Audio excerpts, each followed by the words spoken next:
Me convierte en Comanche. ¡Comanchería! Hace un par de semanas, el domingo electoral en España nos llevó a las fuerzas progresistas a procesar como podíamos resultados de derrota. Resultados alarmantes no solo por los retrocesos de todas las fuerzas de la izquierda, sino por la consolidación del avance de la ultraderecha en España, que no está solo representada por Vox, sino por el contrario, que ha hecho hegemonía en el que ya es un bloque reaccionario que incluye al Partido Popular. La frase cambio de ciclo ha sonado en los análisis a partir de estos resultados, y aunque resulta interesante la perspectiva más actual en la que se inscribe este momento, tenemos experiencias que permiten una reflexión más de fondo. Reflujo, agotamiento, ciclo u olas de transformación. ¿Es gobernar más costoso para las fuerzas de izquierda que para las de derecha? La izquierda española, pero también la latinoamericana, han sido víctimas de esta factura, poniendo las luces sobre Europa, en particular en España, pero también sobre las experiencias en América Latina tras la década ganada, la reacción que hubo a ella, el retorno de gobiernos progresistas en algunos casos y hasta la llegada de aires de progreso en países como Chile o notoriamente Colombia, pensamos sobre los cambios de ciclo. ¿Cómo entender el momento político en el que nos encontramos hoy? Vamos a hablar de ello en Zona Comanche. Me convierte en Comanche. ¡Comanchería! Buenas tardes, Comanches. Hoy tenemos un programa en el que intentaremos analizar sobre algo que se está diciendo mucho en las últimas semanas, que es sobre los cambios de ciclo. Podemos llamarlos así o no, debatir un poco a fondo sobre algo que además no tiene que ver solo con España, ni tampoco solo con Europa, sino que es algo de lo que hemos hablado mucho, hay que decirlo, en América Latina. Para ello, me acompañan hoy Pablo Iglesias, director de Canal Red, gracias por estar aquí, José Manuel Martín Meden, periodista y escritor español, Ina Finogénova, periodista y también compañera de Canal Red, Juan Carlos Monedero, politólogo, profesor, también conduce un programa en Canal Red, y por videoconferencia desde Perú, Anaí Durán, socióloga y exministra de la Mujer. Gracias, Anaí, por estar aquí. Antes de empezar el debate a fondo, vamos al resumen de Zona Comanche con el punto de mira. La primera década de los 2000, conocida como década ganada, abrió paso a una serie de gobiernos de signo progresista en América Latina. Hugo Chávez en Venezuela, Lula da Silva en Brasil, Néstor Kirchner en Argentina, Evo Morales en Bolivia, Rafael Correa en Ecuador. Pese a los distintos ritmos y horizontes, nunca antes habían coincidido simultáneamente en la región tantos gobiernos con los mismos objetivos: redistribución, construcción de la soberanía y ampliación del campo democrático. Sin embargo, entre 2017 y 2021, el mapa latinoamericano cambió sustancialmente, y de rojo fue tiñéndose paulatinamente de azul. La llegada de Iván Duque a Colombia, Jair Bolsonaro a Brasil o Nayib Bukele a El Salvador eran muestra de ello. El año electoral de 2022, con la victoria de Gustavo Petro en Colombia, la de Gabriel Boric en Chile o la vuelta de Lula a la presidencia de Brasil, ha confirmado la vuelta de la izquierda latinoamericana. Hoy, en Zona Comanche, hablamos de cómo los ciclos políticos en América Latina nos pueden ayudar a entender lo que está sucediendo en el sur de Europa.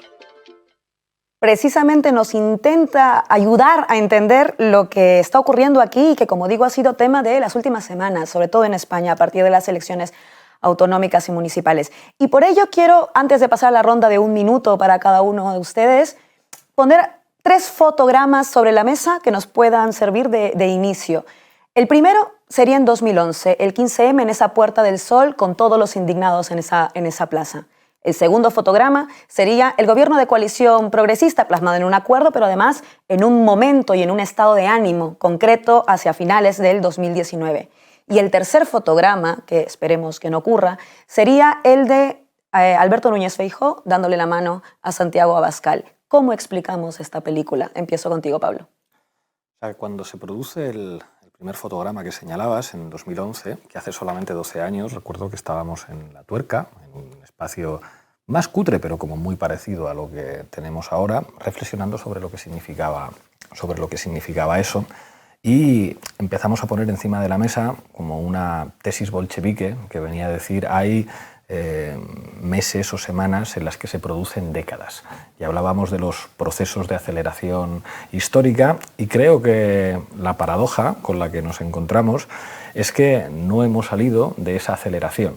Es decir, esa aceleración que en España después del 15M lleva a una crisis de régimen, el surgimiento de Podemos, después de la ultraderecha, el independentismo, el gobierno de coalición, lo que está ocurriendo ahora, creo que estamos en un proceso de aceleración en el que la velocidad a la que se producen los acontecimientos políticos tiene muy poquitos precedentes y nos faltan muchas veces incluso herramientas teóricas para afrontarlos.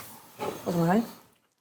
Yo creo que se puede hacer un paralelo entre América Latina y España en el sentido de que yo, más que hablar de ciclos, hablaría de tentativas, como siempre se han producido, de cambiar las cosas, pero con un elemento común tanto en España como en América Latina, y es que siempre en los últimos 10, 15, 20 años ha permanecido, si no inalterable y quizá fortificándose, el poder del Estado profundo. Es decir, el poder económico, administrativo, policial, militar y sobre todo informativo, que abarca a todos los demás, se ha movido con mucha habilidad para contrarrestar las tentativas de progreso, las tentativas de cambio. Ina.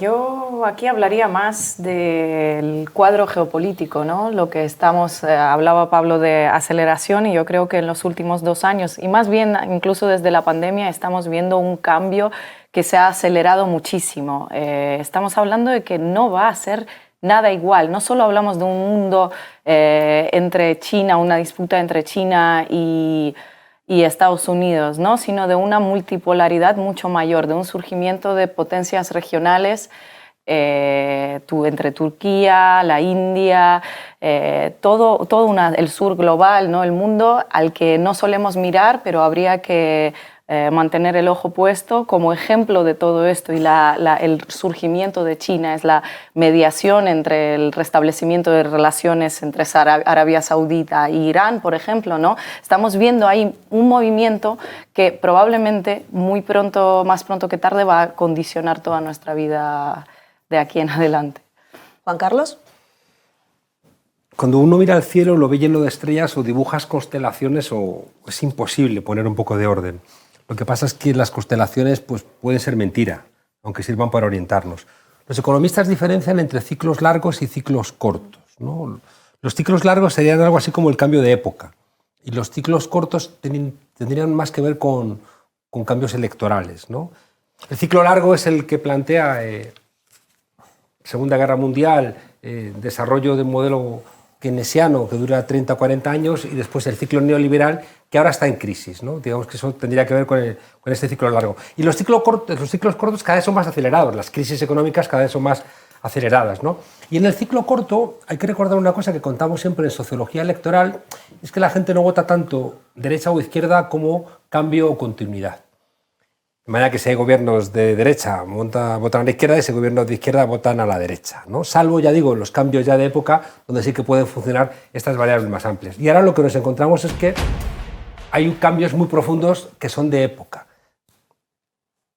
El cambio climático, los cambios en la geopolítica con la crisis norteamericana, la caída de la productividad de las empresas, el desarrollo tecnológico, la incorporación a la agenda política de nuevos actores, ¿no? Entre ellos también el feminismo o actores de los países del sur, y eso genera como una enorme perturbación, ¿no? Donde no sabemos muy bien qué ocurre. Y sí que querría terminar añadiendo una cosa, y es que en la primera oleada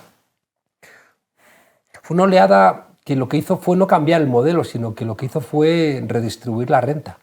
Y por tanto ha habido una inercia muy, muy fuerte, donde es verdad que la vida de la gente ha mejorado, porque cuando redistribuyes la renta y no robas o robas menos que los anteriores, pues mejora la vida de la gente, pero no cambió el modelo, ¿no? El modelo está cambiando por colapso. Muy bien, voy con Anaí.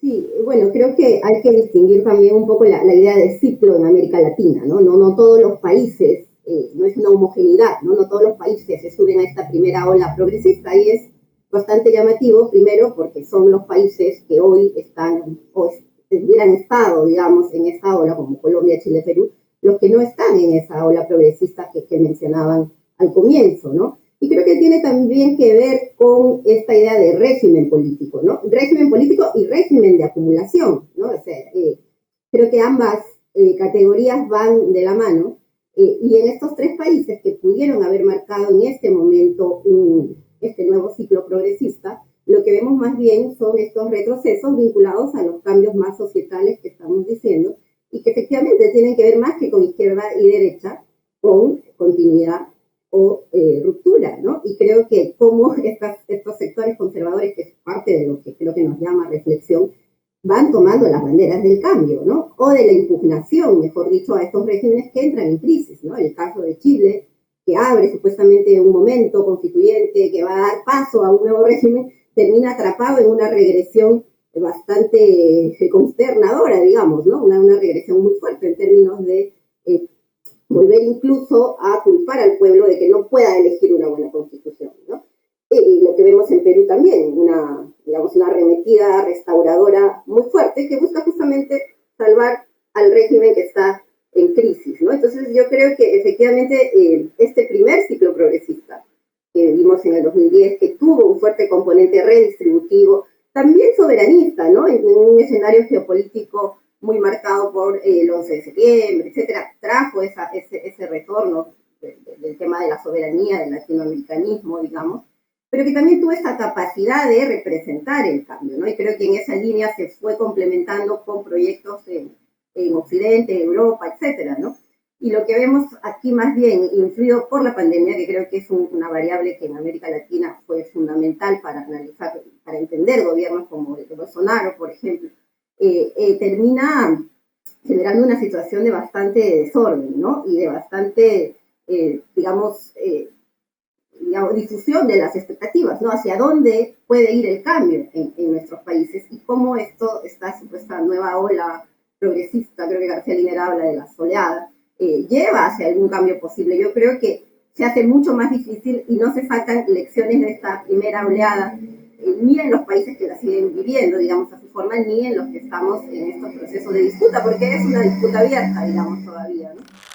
Han salido varias ideas, continuidad o rupturas, ciclos largos, ciclo corto, oleadas.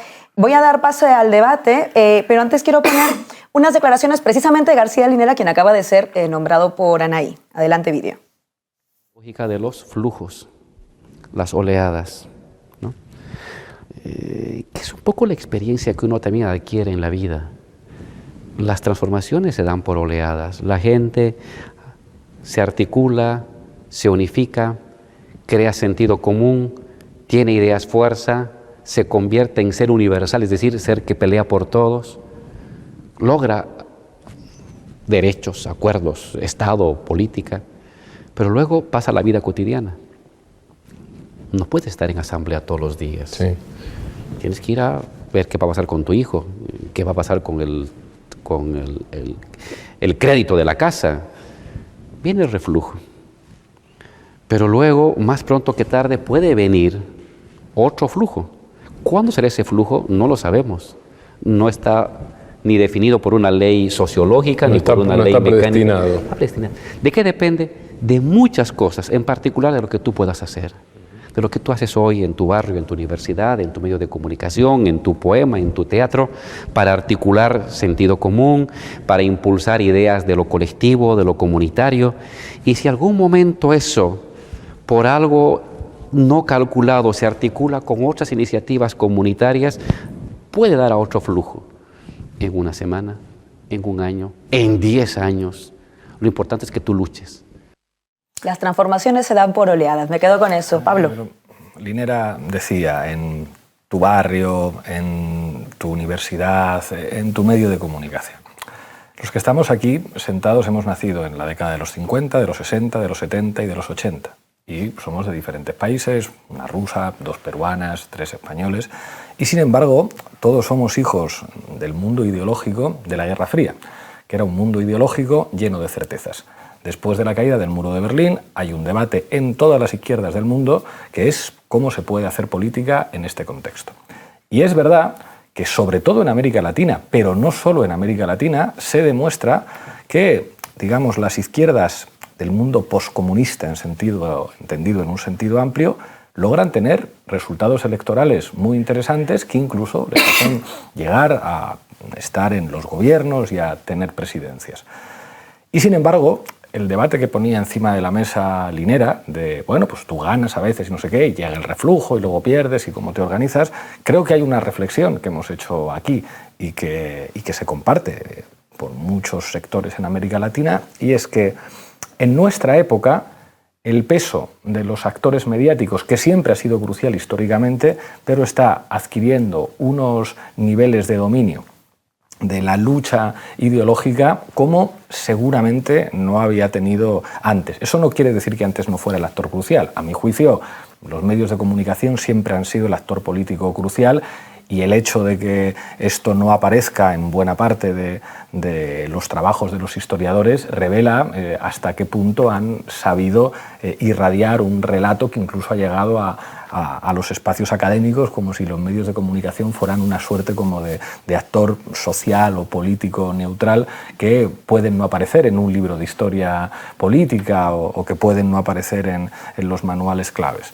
Creo que ahora se empieza a compartir un debate. Lo que decía el otro día Pedro Sánchez, que de repente descubrió al poder mediático y dijo, no, porque la derecha mediática, porque tal, lo que ha ocurrido con una sociedad que asume el paradigma Fox en los Estados Unidos, es decir, la mentira es legítima si tiene efectos políticos, lo que hemos visto con Bolsonaro, lo que hemos visto nosotros en la experiencia política en España, donde la degradación de los medios es algo que, digamos, empieza a hablarse en muchos lugares y empieza a ser muy difícil poner encima de la mesa que esto no es tan importante, que los medios siempre han sido igual, que no hay que hablar de este tema. Creo que es una de las claves fundamentales para entender un giro posdemocrático, decían el otro día en la SER, que ahora de repente han descubierto esto, pero que es básicamente un giro autoritario, un giro de fin de las reglas de la democracia liberal en países donde se supone que la democracia era un consenso absoluto. Creo que vamos hacia sociedades en el que el fin progresivo de los dispositivos de la democracia liberal es una realidad y que el actor principal ahí, en este caso, no son los militares, ni siquiera los jueces, aunque también actúen. El actor principal son los grandes poderes ideológicos, que son los poderes mediáticos. Juan Carlos. Yo, si me permitís una frase medio broma, medio en serio, podríamos decir que la escritura es de extrema izquierda, la radio es de izquierdas, la televisión es de derechas y Internet es de extrema derecha. Es decir, que da igual un poquito el contenido que le metas, ¿no? Sino que el propio sustrato y lo que significa y lo que te permite pensar, soñar, cambiar, intercambiar, permite articular más gente o permite articular menos gente. Yo creo que el elemento central tiene que ver siempre con la correlación de fuerzas y con lo que empujan, ¿no? En virtud de algo que también ha señalado Linera, es que cuando ganas, pues ya has ganado. Entonces tiene que empezar otro nuevo momento. La derecha se hizo de extrema derecha durante los años 20 y 30, llevó una guerra, la perdieron, y el espíritu vital de la época, a partir de los 50, los 60, los 70 y casi hasta los 80, pues era de izquierdas, que se expresa en la Declaración Universal de los Derechos Humanos, se expresa en todo el constitucionalismo de posguerra, y también ahí nos dormimos en los laureles, ¿no? Y la propia estructura de los partidos políticos deja de ser partidos de masas para hacerse partidos atrápalo todo y luego partidos cártel.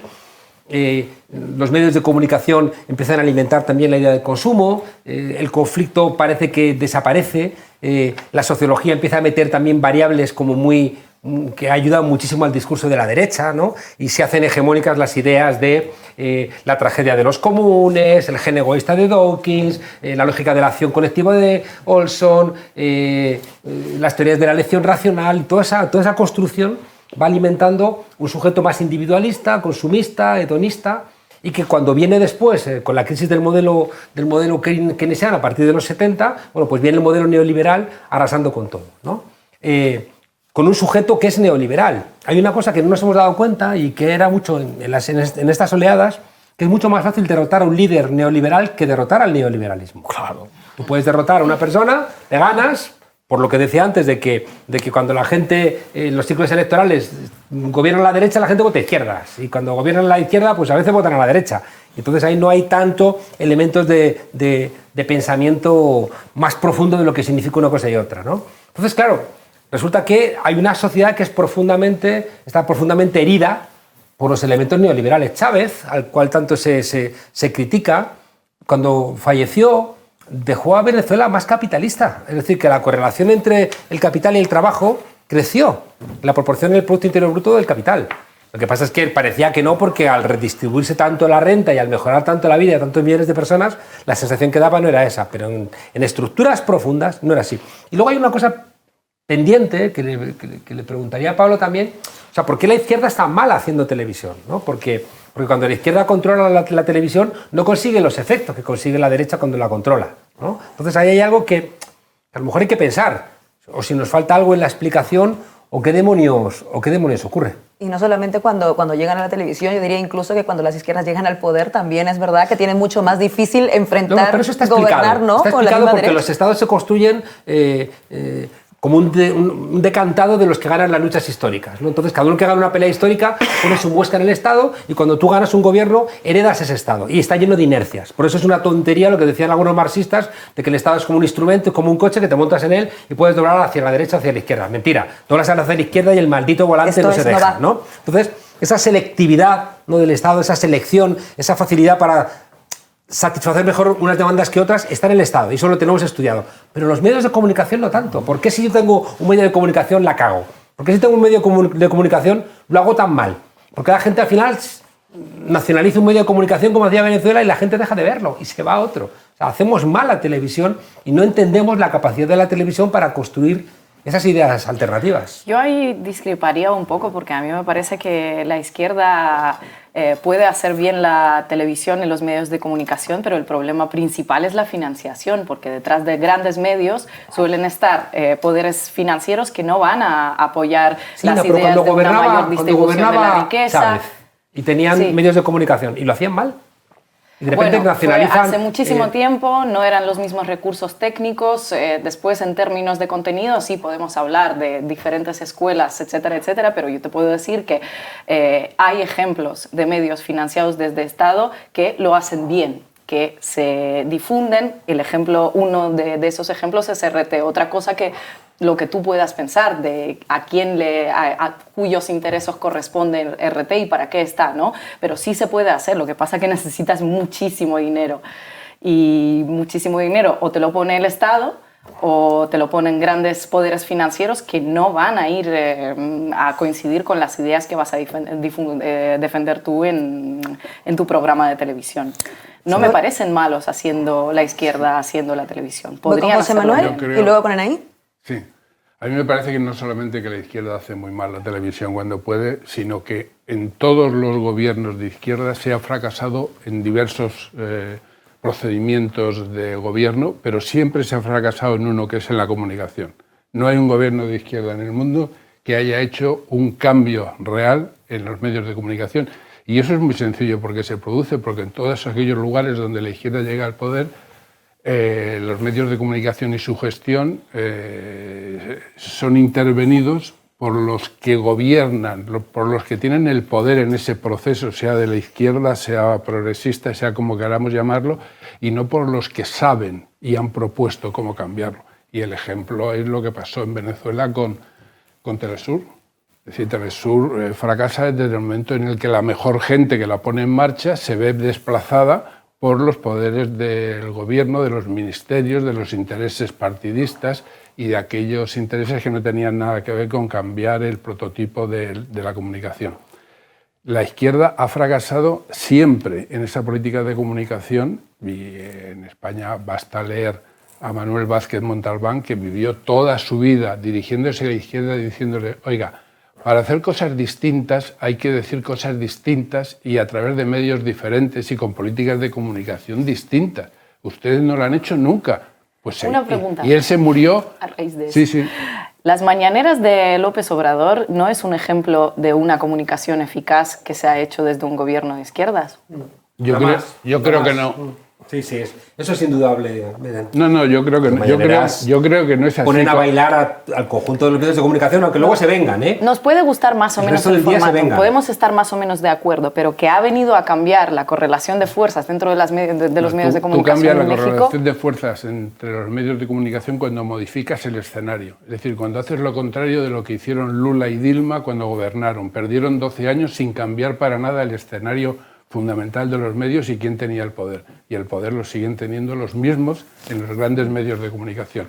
Y esto Yo a lo mejor hago un análisis más analógico que tecnológico, pero creo que eso de las oleadas y los ciclos, a mí me parece que hay tentativas de cambio y que lo que cambia es desde los poderes profundos la manera de enfrentarse a esos cambios. Pongo 3 ejemplos rápidamente de manera muy breve. Chile, Colombia, Perú. ¿Qué han hecho en Colombia? Yo temí que a Petro le pegaran un tiro, que es lo que habían hecho siempre que había un candidato de la izquierda. Pero esta vez han sido más inteligentes, han dicho, no se apuren, si nosotros vamos a seguir dominando administrativamente, económicamente, militarmente, déjenle que gobierne 4 años, le vamos a tener cogido por las pelotas en el Parlamento, pues no tiene mayoría. Cuando pasen estos 4 años volveremos a colocar, y ahí están entrenando ya esta senadora terrible de extrema derecha, María de Fernanda Uribe, Cabal, ¿no? para volver al poder. En Chile, ¿qué ha pasado? Lo más votado en las últimas elecciones constituyentes son los votos nulos sin blancos, son los que han ganado las elecciones, pero sin embargo la victoria formal es de la extrema derecha.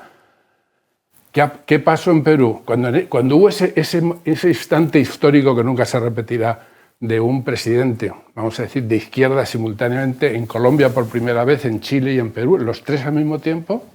En Perú tienen ese mecanismo terrorífico de la Constitución que permite revertir el voto popular mediante un golpe parlamentario. En Chile, la extrema derecha primero pararon en el referéndum la reforma constitucional y ahora se han apoderado de ella. Y la extrema derecha, que perdió las elecciones, ahora es la más votada por ese voto blanco y el voto nulo. Y en Perú dieron el golpe. En Chile la extrema derecha sube, en Colombia están preparando el relevo. Y termino. Y eso lo ligo con lo que decía Linera. Es decir, entre esas tentativas de cambio que en un momento determinado producen unas mayorías que hacen que el ser humano se convierta en ser político, luego tiene que bajar a la vida cotidiana. Y en ese paso de la heroicidad política para el cambio a las miserias de la vida cotidiana, son los medios de comunicación los que condicionan la manera de interpretar la realidad. Y esos medios de comunicación están en manos de quienes están. Y cuando hay gobiernos que llegan de una manera no a controlar los poderes del Estado, pero sí a tener poder gubernamental sobre los medios, es un desastre. Es decir, ha ocurrido en todas partes. Donde menos mal se hizo fue en la Unidad Popular de Chile hace 50 años. 50 años, ¿no? Y aún así no se hicieron cambios, pero donde no ha habido cambios en ningún sitio, es decir, ha habido cambios formales, la ley de Argentina, las reformas constitucionales, los cambios en Venezuela, la ley de los medios no comerciales en Uruguay, pero si ahora ves y analizas el escenario de los medios, es peor ahora en América Latina que hace 20 años. Voy con Anaí, precisamente porque hablabas de Perú. Algo muy importante, y es que además, ante la crisis que se produjo en aquella primera oleada progresista de los partidos tradicionales de la derecha, fueron sustituidos por los medios de comunicación que se convirtieron en los auténticos partidos políticos de la derecha que hicieron la contrarrevolución progresista, ¿no? ¿Anaí? Sí, bueno, yo creo que efectivamente los medios son un actor. Creo que todos más o menos los que estamos en este panel hemos crecido con unos 6 canales de televisión, que eran los que te decían más o menos cómo iba la política, la vida, las telenovelas, ¿no? Pero ese mundo ha cambiado y yo creo que no podemos caer en esta variable explicativa que siempre perdemos porque los medios nos hacen una contracampaña muy fuerte que tiene un sustento real, sin duda. Pero creo que hay que ir un poco más allá porque también la crisis de la confianza en la política va a los medios. Y creo que nunca se hubiera explicado un triunfo como el de Pedro Castillo en Perú, o para hablar quizás de lo que conozco más, el mundo andino, en Ecuador o en Bolivia, si hubiéramos solo visto a los medios de comunicación, ¿no? O sea, ellos fueron con todo y sin embargo sus candidatos perdieron. Entonces creo que hay que ver más allá de cómo se están informando los sectores populares en este momento. Y yo creo que ya no están como en los 70 o en los 80 solamente prendiendo la televisión. Y creo que por eso hay que ir viendo también esa presencia territorial y cómo se está politizando esos territorios, ¿no? Si es el gran medio, la gran corporación, el grupo El Comercio aquí, los canales que manejan los Miro Quesada, los Larraín, en Chile, etcétera, o si son también otros mecanismos en la disputa por la Constitución en Chile. por donde más circulaban los mensajes contra la Constitución que fue el año pasado, contra el referéndum, era por los grupos de WhatsApp, ¿no? O era por los grupos de Facebook. El presidente Castillo no tuvo una sola propaganda de televisión, para empezar. Es más, nunca le invitaron a ningún debate. Y sin embargo, le ganó a la candidata que tenía más presencia mediática. Entonces creo que hay que complejizar esto porque es una variable que está operando, pero que puede darnos la tentación de explicarlo todo y llevarnos a no pensar con fuerza otros elementos que están en los territorios, por ejemplo, donde hay medios de comunicación local, donde hay además otras formas de politizar y de asumir este debate respecto a qué queremos, respecto al cambio, la transformación, la continuidad o no del neoliberalismo, del régimen, del ciclo de acumulación, etcétera, ¿no? Entonces yo creo que en momentos como estamos viviendo ahora, la desconfianza también llega a los medios de comunicación. Aquí en Perú la última encuesta salió que tenían por lo menos un 70% de desconfianza y la gente ya no los miraba con la misma atención, ¿no? Que son un poder político, lo son, ¿no? Que ellos creen que ponen y sacan y hay tanto dinero de por medio seguro. Pero creo que hay que ver un poquito más allá, sobre todo porque ya estamos advertidos, ¿no? Ya sabemos que van a operar, que van a trabajar. Entonces, ¿cómo podemos organizar esa resistencia contrahegemónica cultural? Que es un tema que está desde Gramsci, ¿no? Cómo cambiamos los sentidos comunes en los cuales se sedimenta esta subalternidad, esta dominación, digamos, esta aceptación del orden social. ¿Y por qué tienen tanto éxito estas otras propuestas, digamos, estos otros actores de ultraderecha que salen a defender un orden que nosotros consideramos incluso absurdo, ¿no? Que vengan acá unas personas con una bandera de la Cruz de Borgoña a decir que tenemos casi que ser nuevamente colonia de España, no nos lo explicamos fácilmente. Y sin embargo, están ganando terreno, ¿no? Mencionaban a la senadora esta colombiana, por ejemplo. Entonces, ¿cómo hacemos una disputa más amplia? Y creo viendo este ámbito, no tanto cómo informa la izquierda, la derecha, sino también cómo se están informando los sectores populares, volviendo a este eje abajo arriba, que creo que fue muy interesante cuando se puso en discusión, justamente desde Podemos también, y cómo están procesando esas discusiones, cómo están politizando esa vida cotidiana en la cual discurre la mayoría del tiempo, ¿no? Los estallidos más bien son los aspectos o las etapas menos continuas, ¿no?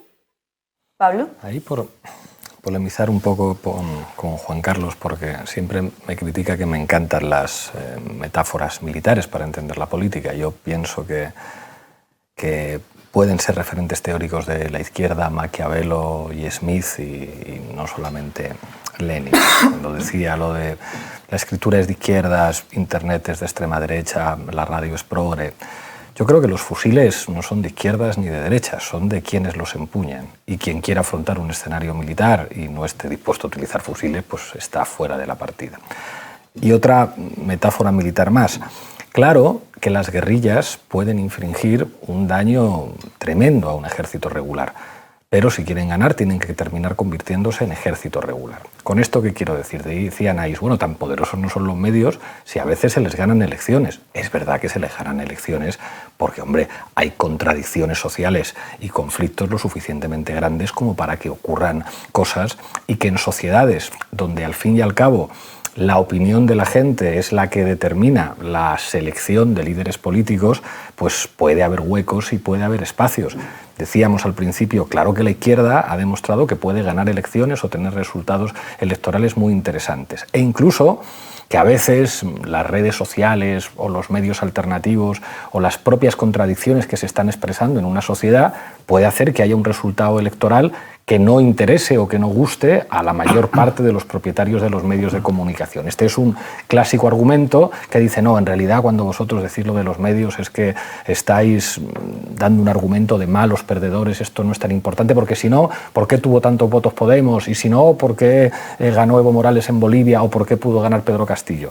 El problema no es ganar las elecciones una vez, es convertir esa guerrilla después en ejército regular y decir, no, ahora que hemos accedido a un trocito del poder muy pequeñito, que es el poder administrativo, ahora vamos a constitucionalizar lo que representamos. Y constitucionalizarlo no solo es llevarlo a la Constitución formal, que es un papel que a veces tiene cierta importancia política. En las sociedades donde se respeta los tribunales constitucionales y donde hay cierto respeto del derecho, las constituciones escritas tienen un cierto papel, un cierto peso hasta cierto punto, pero no son la constitución fundamental. La constitución fundamental es la constitución material, que es la relación de poderes y la relación de fuerzas. Cuando la constitución material llega, le dicen a dos partidos políticos: me va usted reformando el papelito ese que están diciendo de los poderes europeos que esto es en contradicción con su propia Constitución, como el famoso artículo 135. Llega la Constitución material y dice: Constitución formal, se me pone usted firme, y se pone firme. ¿Cuál es, a mi juicio, el problema de la izquierda? Y creo que tenéis razón los dos al decir: es un problema de dinero, claro que lo es, y de financiación, y por otro lado es un problema de hacerlo mal. Que yo no creo que sea tanto el problema de hacerlo mal, sino que todavía hay muy poca gente de izquierdas que le dé importancia a esto. Muy poquita. Seguimos siendo una minoría los que decimos que esto es el debate político fundamental. Tú hablas con los dirigentes políticos de la izquierda, o sea, es como... ¿Cuál es uno de mis mayores fracasos políticos como secretario general de Podemos? No haber convencido a los socios de Podemos de que lo crucial era esto. Porque no les convencí ni a Yolanda, ni a Enrique Santiago, ni a los comunes, ni a nadie. Ninguno piensa que la cuestión de los medios de comunicación sea central. Piensan que es estúpido insultar a Ferreras y que lo que hay que hacer es seducir a Ferreras y seducir a la progresividad mediática. Están honradamente convencidos de eso. El otro día hablábamos aquí con Sergio Gregori de comisiones obreras.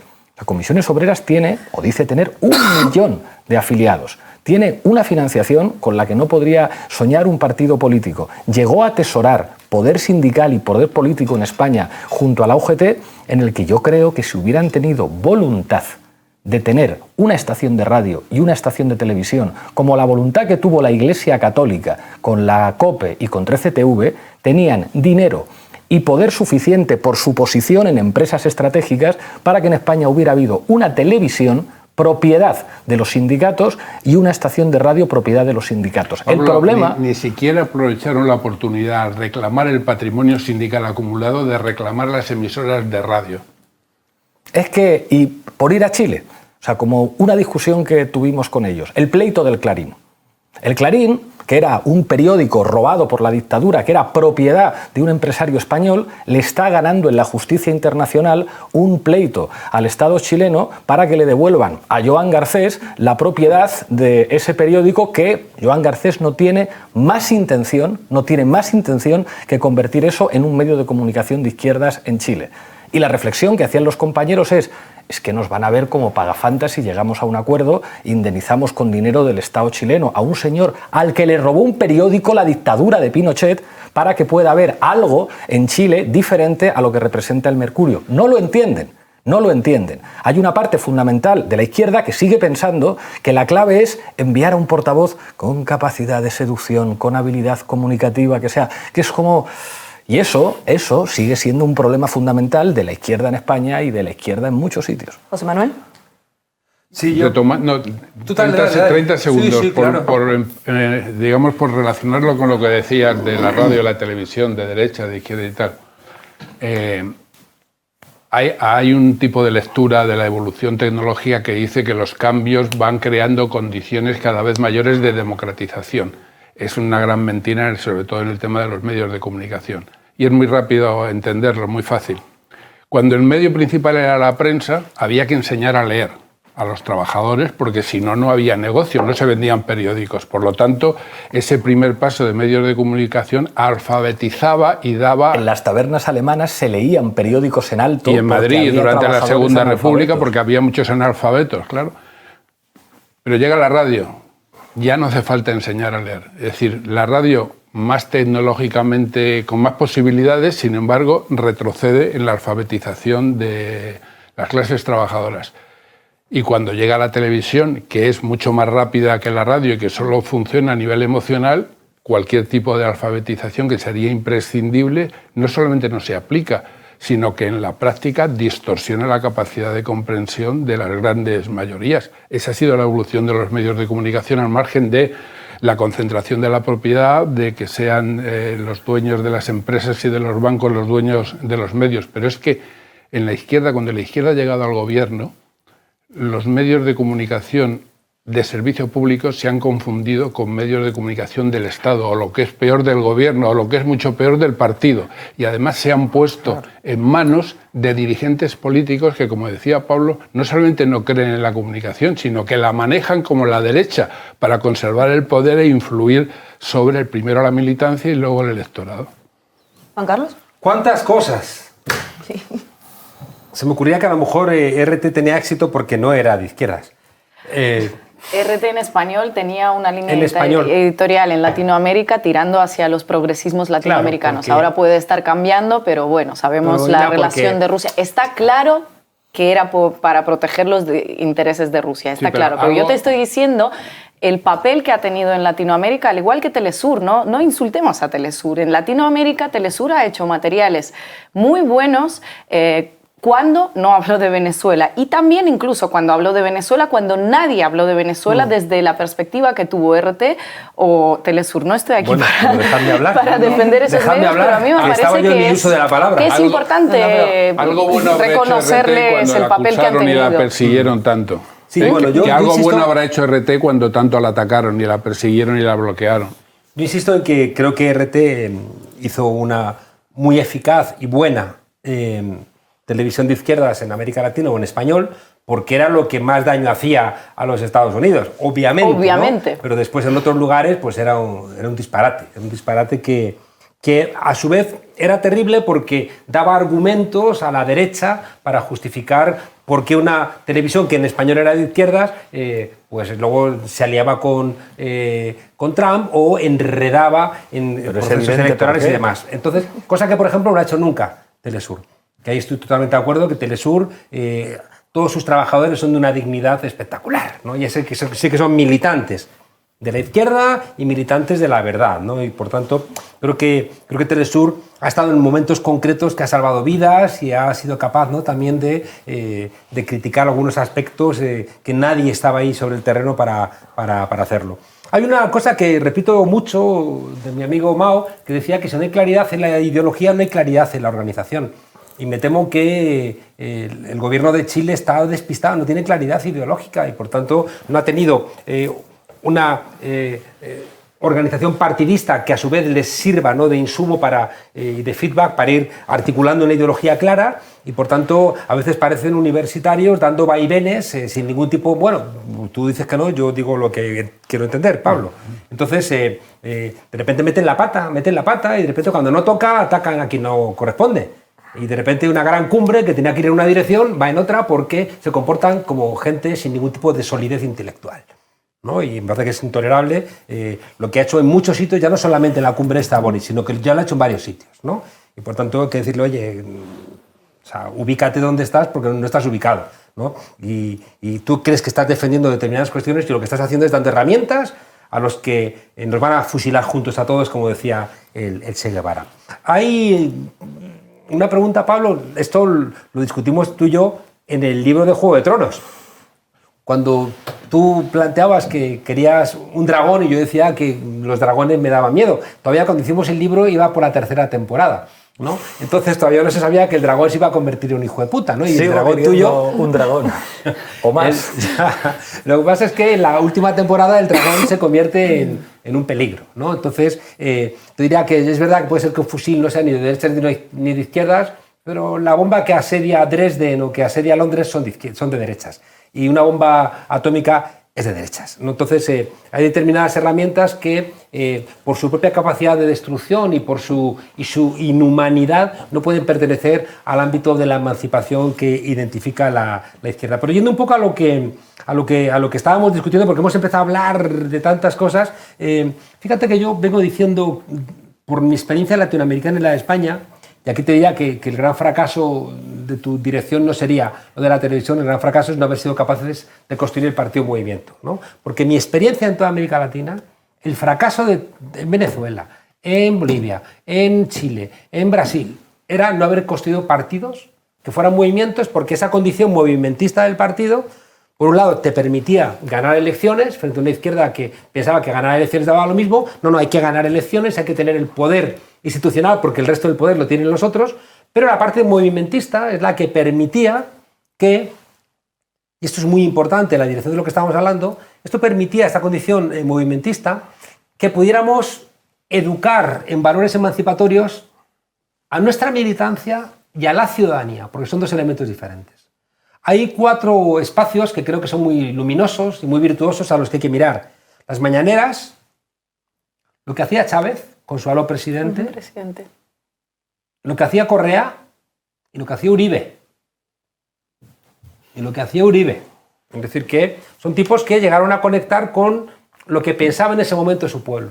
Es decir, construían y reflejaban el sentido común de sus pueblos, ¿no? Y eso es una señal también de que a veces, cuando tú tienes mensajes que van a tu militancia, porque tu militancia es muy importante, que reciba de algún lado insumos, y después que la militancia ayude a que ese mensaje que también llega simplemente a la ciudadanía amplia se vaya politizando gracias a ese mensaje y también a la tarea de la militancia, puedes conseguir aquello que se decía de Chávez, que decían Chávez es como el río Guaire, que era un río como el Manzanares de Madrid, un río lleno de basura. Decían, Chávez es como el Guaire, cuanta más mierda le echa, más sube, ¿no? Es decir, que al final tenían la capacidad de que rebotasen, ¿no?, de alguna manera los ataques. No del todo, pero sí que es verdad que con estas fórmulas alternativas habían llegado a ser capaces de construir un sentido común alternativo donde la gente...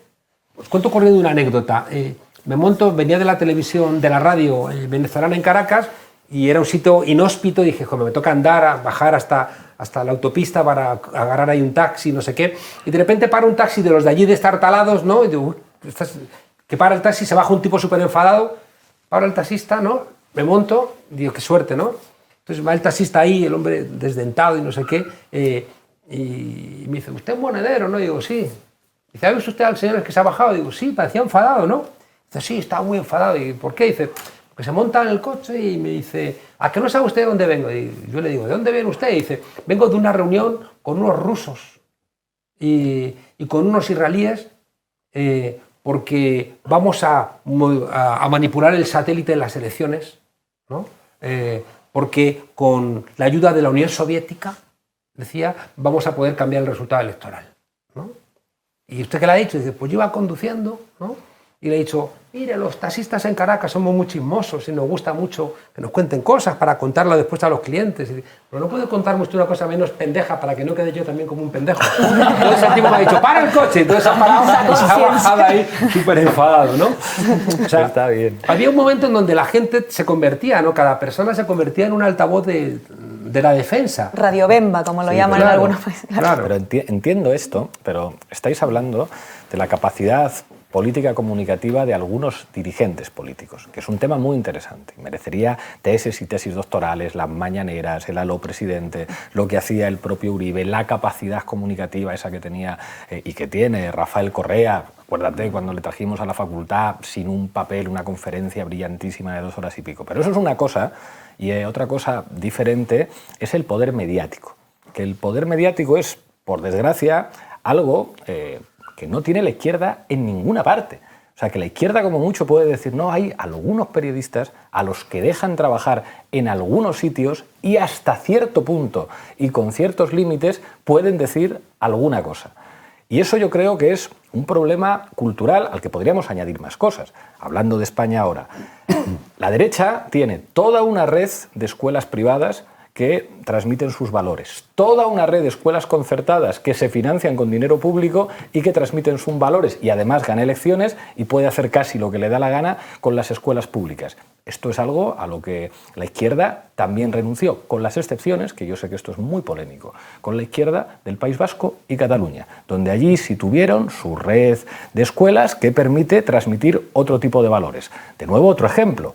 La izquierda abertzale siempre ha tenido un periódico en el País Vasco. Les iría mejor o les iría peor, lo que fue el Gara en su momento, Euskadi Información, Naiz ahora, su periódico. Será mejor o será peor, pero siempre ha habido en los kioscos un periódico que la gente que simpatizaba con esas ideas podía leer todos los días.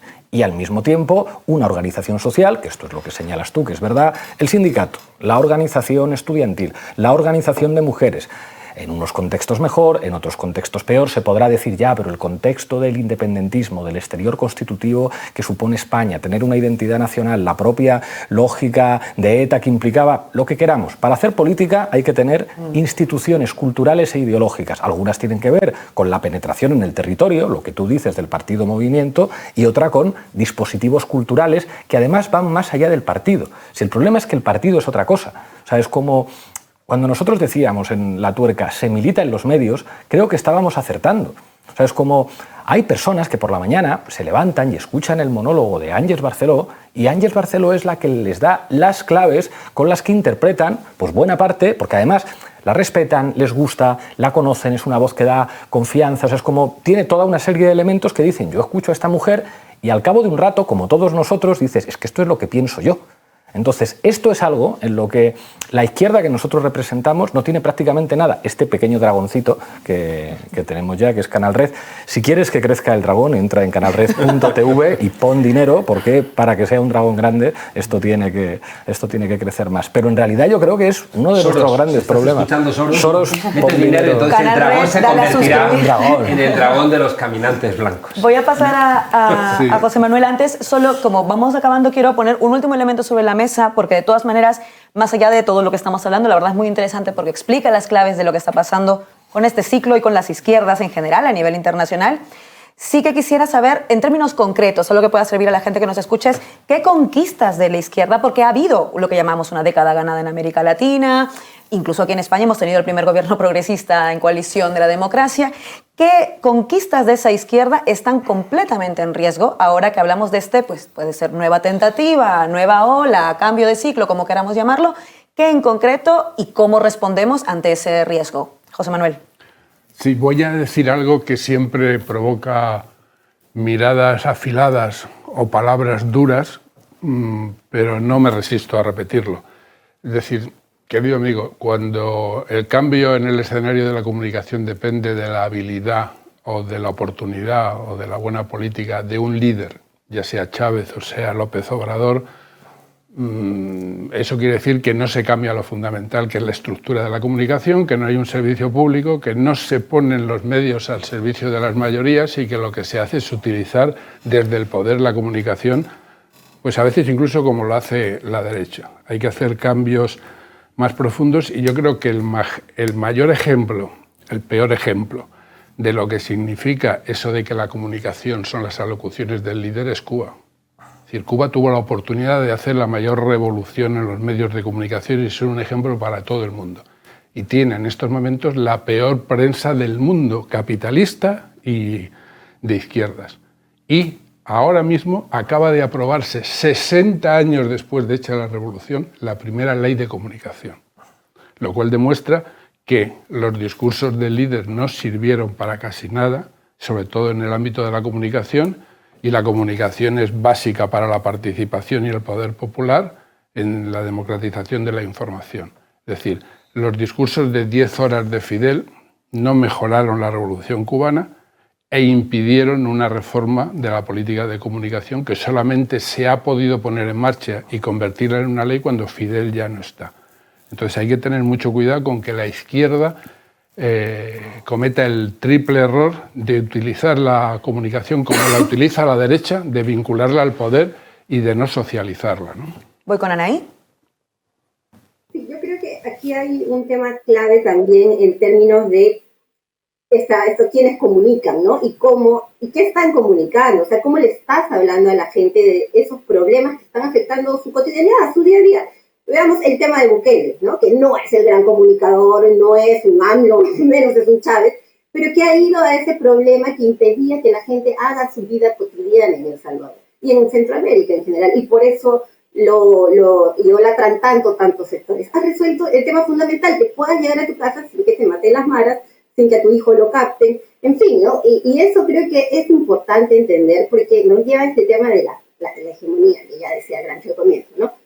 ¿Cómo la construyes cuando la ganas en la correlación social, lo que es la iglesia, los medios, la escuela? Y creo que la derecha lo ha visto perfectamente y lo ha visto para resolver los problemas concretos, cotidianos, los que te agobian cuando llegas a tu casa y ya ni siquiera quieres prender la televisión, ¿no? ¿no? Están ahí las iglesias resolviendo en Brasil, en Perú, en Colombia, yo supongo que también en Centroamérica, un problema fundamental que es el tema de los cuidados, ¿no? Las guarderías, las iglesias. Los comedores populares en los sectores populares, las iglesias. Los centros que donde cuidan a los adultos mayores, las iglesias. Entonces, esto es fundamental. Lo mismo por eso en las currículas educativas, ¿no? Por eso hay un debate tan fuerte en ese sector, ¿no? Y en el caso peruano lo vimos en Colombia, incluso también cuando perdió el referéndum por la paz, porque decían que la paz traía la ideología de género. Entonces también, y que la iba a meter en la currícula educativa, ¿no? Entonces creo que ahí es el tema que trasciende la comunicación y que creo que está viendo también cómo ellos han aprendido estas lecciones de la izquierda, digamos, de lo que es la lucha por la hegemonía cultural, como dicen, se han inventado esto del marxismo cultural también. Y están ganando terreno en eso porque yo creo que están resolviendo y están hablando de los problemas de la gente y de los sectores populares, que creo que es a los que aspiramos a representar a la izquierda, por lo menos algunos, ¿no? Seguro otros quieren representar a las clases medias ilustradas, en fin, ¿no?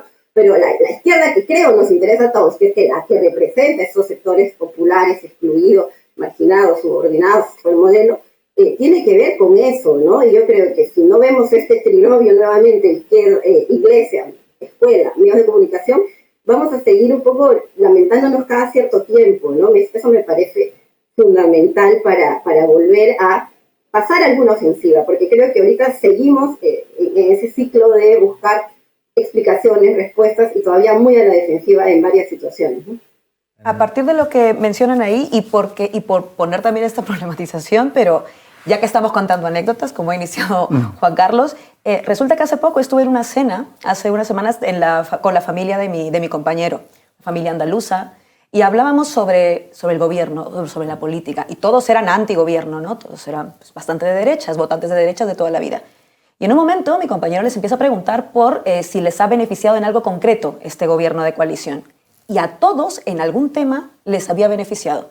Una que cobraba el ingreso mínimo vital, uno que fue alerta y por tanto no fue despedido durante la pandemia, la que ahora cobra más en las pensiones, los que se han visto beneficiados por el salario mínimo vital, y un poco a raíz de lo que decían ahí, de temas concretos, pareciera que eso no basta. Justo lo que estamos viendo es que eso es precisamente lo que no basta. Y que eso es algo de lo que hablamos aquí. Entonces, creo que hay que poner también eso sobre la mesa porque en realidad no es solamente lo que se hace. Y creo que hay que plantear eso porque esto explica mucho también dónde estamos, Pablo. Pero si es que nunca basta. Si tampoco basta para los ricos.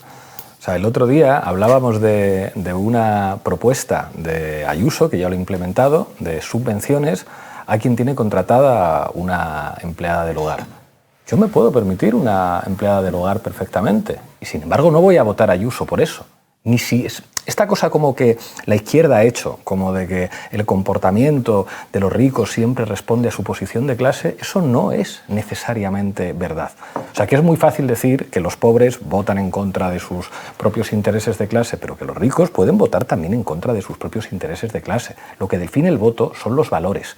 Es decir, nadie del Fútbol Club Barcelona votaría a alguien que hable contra el Fútbol Club Barcelona, independientemente del partido que sea. Ningún aficionado del Real Madrid votaría a favor de un furibundo antimadridista por buenas políticas que haga que le beneficien. Este yo creo que es uno de los errores históricos del marxismo, que ha pensado que en última instancia la posición de clase es la que determina un comportamiento electoral y una serie de actitudes culturales. Y eso no es verdad.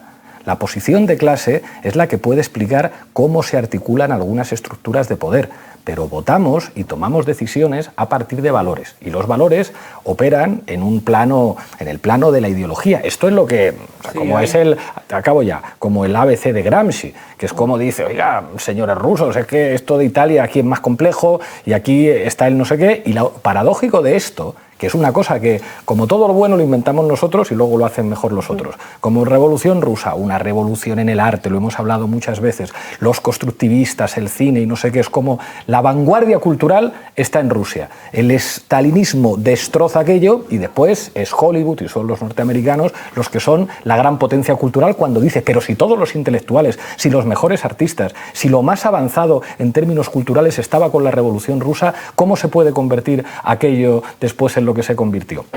en lo que respecta a lo que estamos hablando, o sea, claro que al final resulta que los que leen a Gramsci mucho mejor que nosotros son la derecha, son los que descubren que son gramscianos desde el principio, en nuestro país y en muchos otros países. Y creo que en esto tenemos que ser beligerantes a la hora de decir, sí, claro que se puede hacer política con instrumentos precarios, claro que se pueden cambiar algunas cosas, pero asumimos que el terreno fundamental de la política no es el electoral, que el electoral es crucial, y mira quién lo está diciendo. El terreno fundamental de la política es el cultural, o no tendremos absolutamente nada que hacer, porque o sea, es como ese argumento según el cual en un país en el que hay muchos pobres va a tener mejores resultados la izquierda, en un país donde los resultados del neoliberalismo, o sea, hablando con los chilenos, o sea, como con algunos del gobierno decían, claro, o sea, lo que os está pasando a Podemos es que nuestras ideas no funcionan bien en países más opulentos como es el caso de España. Y es como, joder, no, compañeros,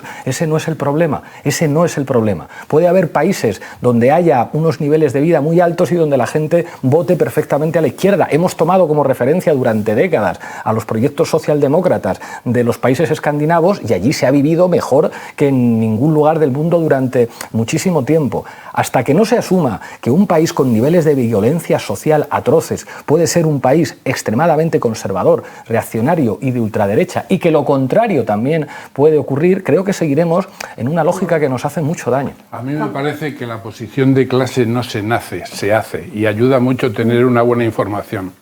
Juan Carlos. Esa fue la pelea que tuvo el bueno de Walter Benjamin, ¿no? Con el marxismo, que pensaba que cuanto peor mejor. Es decir, que las revoluciones eran momentos de acelerar las contradicciones y que, por tanto, en el empeoramiento de las condiciones iba a venir el socialismo. Y él decía, cuidado, que igual la revolución es echar los frenos de emergencia de la historia, porque aquí lo que está viniendo son los nazis, ¿no? Y, por tanto, cuidado con ese tipo de simplezas. Habéis hecho una pregunta que nadie te hace ni puñetero caso. No ha querido responder porque creo que el escenario es demasiado como eres peruana, pesimista. Pues están haciendo como con Vicente Castillo y la golpista Boluarte, pues ahí, ¿no? Mandando como si no pasara nada. Preguntabas por las conquistas en riesgo, ¿no? Y creo que hay un elemento muy importante que es lo que estamos clarificando, y es verdad que hay gente que se pega tiros en el pie, y es que es verdad, y hay gente ahora que pelean diciendo, pues deja de decir que la gente se pega tiros en el pie porque el pueblo es soberano. Pues claro que el pueblo es soberano, pero que se pega tiros en el pie, es que es tan evidente que hay gente que vota en contra de lo que le beneficia. Y ahí hay un elemento, Pablo, que Eric Olin Wright, ¿no? Que tiene un libro que lo vamos a poner ahí para que lo vean, póstumo, con un título que no es muy bueno, pero el libro es de los libros más maravillosos que he leído últimamente, que se llama Cómo ser anticapitalista en el siglo XXI. Él hace un añadido y dice que hay valores, para construir la acción colectiva, él habla de valores, de intereses y de identidades. Las tres cosas, ¿no? Es decir, los valores como el espacio donde tú te ubicas en relación con los demás, los intereses, aquello que te beneficia personalmente, que puede ser material o también de estatus, ¿no? O el espacio ciudadano en el cual te ubicas. Y luego las identidades, que son construcciones sociales que casi siempre te vienen marcadas, ¿no? Y que tú puedes asumirlas e incluso revertirlas. Te pueden llamar sudaca y hacer de tu condición sudaca una condición positiva. La palabra queer es claro, eso. Claro, ¿no? Pero las tres cosas, ¿no? Pues son tres elementos diferentes: valores, intereses e identidades, ¿no? Y está claro que todo el elemento neoliberal, ¿no? Con toda esta mercantilización del mundo y con toda esta ruptura de los lazos sociales que construía el Estado social, bueno, pues ha hecho que nuestros valores se hayan quebrado, ¿no? Y que la gente que tenía una cierta conciencia de lo colectivo como que entra en cuestión y empieza a justificarse en este mundo donde todo vale, que el pez grande tiene derecho a comerse al pez chico, ¿no? En cuanto a los intereses, se ven, ya digo, muy golpeados también, porque de repente la gente pierde lo que dice la Nancy Fraser, ¿no? Las mujeres entran al mundo del trabajo, pero están más jodidas que en el modelo anterior, ¿no? Y por tanto dices, toda la crítica feminista al modelo keynesiano y fordista, dice, solamente ha servido para maldecir de la antigua familia, pero ahora cuidáis de los hijos y encima trabajáis, ¿no? Y encima las mujeres, en términos generales, cuando están más golpeadas, inmigrantes y demás, tienen que cuidar a los hijos de las que están un poquito mejor, porque como trabajan no pueden cuidar a sus hijos, ¿no? Y luego yo creo que el tema de las identidades es muy importante, porque las identidades se las hemos dejado a la derecha. Y ahí aparece entonces el elemento que ya lo decía el bueno de Althusser, ¿no? Los dispositivos ideológicos, que es lo que tú estás planteando, es que los tienen todos. Todos. El otro día escuchaba yo a un descerebrado en una televisión de la extrema derecha decir, ese que se está haciendo pasar por papa, ¿no? Dices, es como dices, pero es que es espectacular, ¿no? Es decir, o sea, si no operas como ellos piensan que tienes que operar, es que no eres el papa, ¿no? Es otra cosa, ¿no? Y lo dicen y se quedan tan oreados, como decía mi abuela, ¿no? Se quedan tan como si le estuviera dando el viento fresco, ¿no? Entonces, es verdad que habría que operar en todos los elementos. O sea, cuando decimos que las políticas públicas que hacen menos pobres ayudan a que crezca menos la extrema derecha, es verdad. Es verdad, ¿no? Es un elemento cierto porque les dan menos herramientas, ¿no? Sí, ahora ya verás cómo sí que es verdad. Los valores los hemos perdido y también hay que empezar a reconstruirlos, ¿no? Y por eso también es muy importante dar ejemplo de lo que los liderazgos hacen para que realmente esos valores tengan algún tipo de sentido. Y luego las identidades tenemos que construirlas, porque no las tenemos. Claro, hay gente que se está equivocando y cree que hay que copiar las identidades de la derecha y hacerse rojipardos o ese tipo de cuestiones que no van a ningún lado. Pero somos conscientes de que se cayó la Unión Soviética, la izquierda está golpeada y todavía no hemos sido capaces de reconstruir cuál es el modelo alternativo. Vamos, ya hemos hablado de muchísimas cosas y la verdad que esto da para hablar todavía muchísimo más en una segunda edición probablemente de este tema. Así que vamos a pasar a la ronda de conclusiones. Otra vez 1 minuto por cada uno. Empiezo contigo, Pablo. O sea, en realidad sí pretendía responder a la pregunta que hacía antes Laura al decir, ¿qué más da las cosas que se pierdan si esos no son los temas? En el cuaderno de Canal Red escribía Raúl Solís un elenco de todos los logros del gobierno de coalición, pero decía, ¿qué más da los permisos de maternidad y paternidad que ha conseguido Irene Montero? ¿Qué más da los ERTEs de Yolanda Díaz? ¿Qué más da la ley de vivienda? Si al final la política es el dominio de la agenda y si la pregunta de una campaña es que te vote chapote o combatamos el cambio climático con una maceta, al final la clave es el dominio de eso. Y por acabar mi minuto como polemizando con lo que decías, hay una parte de verdad en que los derechos sociales combaten al fascismo. Pero no es cierto que el fascismo sea solamente el resultado de la pobreza o de los efectos neoliberales. En estas elecciones hemos visto pueblos en los que no hay migrantes votando masivamente a Vox cuando Vox hacía un discurso contra los menas. Igual que hay pueblos de Cataluña en los que han contratado a Desocupa para acabar con las ocupaciones cuando no hay ni una sola ocupación ilegal en ese pueblo. Con eso quiero decir que estamos entrando en una sociedad en la que la dictadura del bulo, la dictadura de la fake news, tiene unos efectos en el comportamiento político y electoral que a nosotros nos hacen llevarnos las manos a la cabeza, pero que es esta época. Que una señora que a nosotros nos escandaliza porque no dice más que locuras, o sea, lo de la maceta hace unos cuantos años hubiera causado rubor hasta en la derecha. Pero que una señora diciendo la libertad es tomar cañas, pon la maceta, que te vote chapote, arrase en una comunidad en la que la mayor parte de los votantes tienen estudios, saben leer y escribir, tienen cierta formación, han ido a la escuela, revela que estamos en una época distinta. José Manuel. La buena información no arregla a la derecha, que tiene como objetivo y obsesión acabar con los rojos y odiarlos. Pero la buena información hace mejor a la izquierda y al conjunto de la población. Y mientras la izquierda no entienda que la comunicación es el escenario fundamental, seguiremos jodidos. Ina. Bueno, más o menos de acuerdo con José Manuel. La comunicación, yo creo que deberíamos, cuando se renueve el ciclo, que confío en que se va a renovar y va a acabar este ciclo en el que estamos entrando, ¿no? Regresar al tema de las leyes de los 3 tercios en la comunicación, leyes que con cada nuevo gobierno de derecha, al menos en Latinoamérica, se han ido revirtiendo, ¿no? Es algo importante, es algo por lo que al menos se podría empezar. Construir comunicación desde los sindicatos, construir comunicación pública y después el tercio para los privados, obviamente. Y ahí también no vincular la comunicación al poder, que sí que es importante tanto desde izquierda como desde la derecha, si no vamos a estos ejemplos que ya mencionamos aquí y que no van a prosperar. Juan Carlos. Creo que la derecha está captando mejor que la izquierda el ánimo social. Creo que lo está haciendo con mucha contundencia. Miguel Ángel Rodríguez, que es el Rasputín de Isabel Díaz Ayuso, le dijo durante la pandemia: vamos a dejarle a la izquierda todo lo feo. El encierro, las mascarillas, las muertes, las residencias. Y nosotros vamos a representar todo lo bonito. Las terrazas, las cañas, los bocadillos de calamares, la vida. Entonces, como la gente en la pandemia necesitaba un poco buenas noticias, empezaron a abrazar esos portadores falsos y mentirosos de buenas noticias, mientras que a la izquierda le daban esa imagen de cenizos.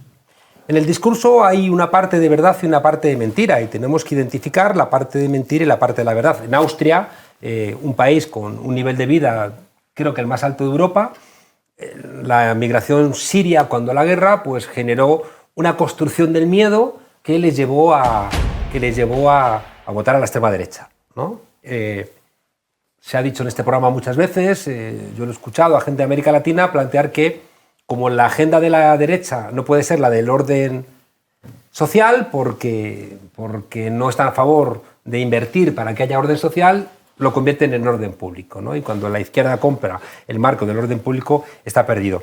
Pero cuidado con la parte de verdad que la parte de mentira nos oculta. Es decir, en España se ha mejorado muchísimo la situación económica, pero la inflación se ha comido una parte importante de ese bienestar. Como bien sabes tú, Pablo, no es tanto lo que consigues como las expectativas. Y si la expectativa era que le íbamos a mejorar la vida a la gente y luego le mejoramos un poquito y sigue habiendo contratos de un mes, o sigue habiendo bueno, pues una situación que aunque mejore a 1080, pues si los alquileres están a 900 pavos, pues la gente no entiende que la fuerza política que prometió tantas transformaciones pues no lo ha logrado, ¿no? Y entonces ese cabreo hace que se haga efectivo la idea de para lo que me queda en el convento me cago adentro y votan a la extrema derecha. Y termino, sí. Y luego, en esta dirección, ¿no? Es decir, Bildu y RC creo que hacen falta para la construcción de una nueva dirección de Estado, pero como son partidos independentistas, asustan a parte de la gente de España que dice, pero ¿cómo vamos a ir con los que quieren romper a España? Porque eso me genera angustia. Por tanto, una de las tareas que tenemos que hacer es también entender cuáles son los mecanismos con los cuales la derecha asusta a la ciudadanía, ¿no? Y encontrar la manera eficaz e inteligente de contrarrestarlo. Anaí. Sí, yo creo que es un... no solo asusta, también entusiasma a sectores de la ciudadanía, ¿no? Era bastante increíble en América Latina cómo se emocionaban ciertos sectores de derecha por el triunfo de la derecha española, ¿no? Y para ir a lo que fue el Foro de Madrid, que se llevó a cabo acá en Lima, en que pude también ahí tener acceso a algunas informaciones, claro, ellos estaban acá y decían, en Perú se está jugando una batalla crucial, porque no podemos cometer errores que ya hemos cometido en otro lado. Para empezar, el tema de las elecciones, ¿no? Yo se lo pongo porque también el tema de la democracia sigue estando en juego, ¿no? O sea, la manera de alterar esto tan básico que es el voto popular, y que lo estamos viendo en Colombia, los poderes que están operando para sacar a Petro, lo hemos visto acá, en vivo y en directo, ¿no? Y ellos eran muy claros en decir, no podemos ceder a la agenda globalista del invento del cambio climático, del feminismo, etcétera, y tampoco podemos ceder a esta falsa democracia que impuso a Yanín Áñez convocar elecciones, Dina Boluarte no puede hacer esto, etcétera, ¿no? Entonces creo que sí hay una ofensiva muy internacional de la derecha más conservadora, creo, que logra entusiasmar a mí en Latinoamérica, aunque nos sorprenda a muchos,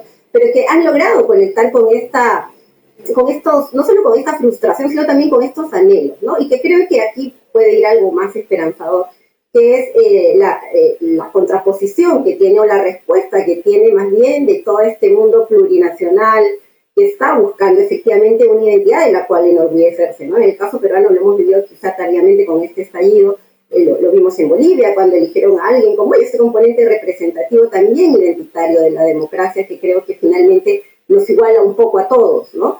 Y creo que eso es un desafío fundamental, ¿no? El tema mediático, el tema identitario, el tema también de cómo vamos hablando y resolviendo la vida de la gente, y esto, para volver a un poco quizá la experiencia del Ministerio de la Mujer, fue algo que le pusimos mucho empeño, y creo que es fundamental. Sí, no va a haber feminismo, no va a haber igualdad, si es que no resuelves algo tan fundamental como es el uso del tiempo, ¿no? Y todo el tema relacionado a cuidar a otro, ¿no? Y entregar a eso la mayor parte de tu tiempo. Entonces sí creo que es un momento crucial.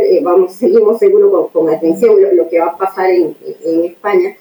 Y como digo, vuelvo a lo que puede ser esperanzador, y para responder un poco también la pregunta de Laura, ¿no? Lo que ha significado, por lo menos en Perú, en esta disputa que sigue abierta, esta posibilidad transformadora abierta, ¿no? Que nos vuelve a un proyecto de creación heroica, para decir lo que mencionaba Mariátegui, ¿no? Y que cada proceso es eso finalmente, ¿no? Un proceso de creación en la cual no hay manera de hacer calco y copia de lo anterior, ¿no? Entonces estamos en ese momento quizá de impasse, de crisis, de renovación y transformación, pero que vamos a tratar de mirar ahora desde ese lente, creo, ¿no? Desde ese lente de crear algo propio también en las distintas realidades que estamos viviendo en América Latina, por lo menos. Gracias a todos y a todas por haber participado en este programa, y como siempre decimos, para que siga habiendo programas como este que hablan de muchos temas a fondo de los que no escucharás en ningún otro medio de comunicación, entra a canalred.tv y dale a suscribirte, y con ello podremos continuar. Nos vemos el próximo viernes. ¿Sabes qué significa Comanche?